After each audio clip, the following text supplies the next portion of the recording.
Hi friends, welcome to RRMK channel. இன்னைக்கு நம்ம முருங்கைக்கீரை பொரியல் எப்படி செய்யறதுன்னு பார்க்கலாம் வாங்க. ஒரு கடாயில ஆயில் விட்டுக்கலாம். ஆயில் காஞ்ச பிறகு கடுகு உளுத்தம் பருப்பு போட்டுக்கலாம். கடுகு பொரிஞ்சிடுச்சு. இப்போ வெங்காயம் போட்டுக்கலாம். நான் வந்து மீடியம் சைஸ் வெங்காயம் கட் பண்ணி வச்சிருக்கேன். அதை நான் போட்டுக்கிறேன். வெங்காயம் நல்லா வதங்கட்டும். வதங்கின பிறகு நம்ம கீரையை போட்டுக்கலாம். நான் வந்து பச்சை மிளகாய் போடலை, வெறும் வெங்காயம் மட்டும்தான் போட்டிருக்கேன்.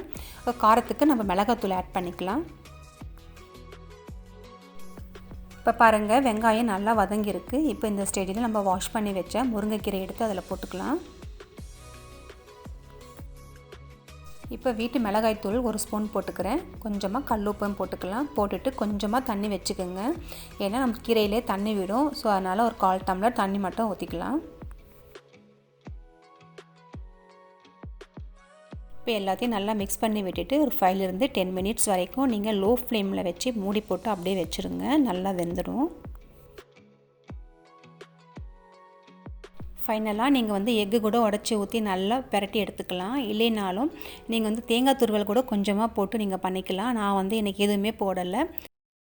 அவ்வளோதாங்க, முருங்கைக்கீரை பொரியல் ரெடி ஆகிடுச்சு. ஓகே ஃப்ரெண்ட்ஸ், உங்களுக்கு இந்த வீடியோ பிடிக்கும்னு நினைக்கிறேன். பிடிச்சிருந்தா RRMK சேனலுக்கு like, share, comments and subscribe பண்ணிவிடுங்க. பாய்.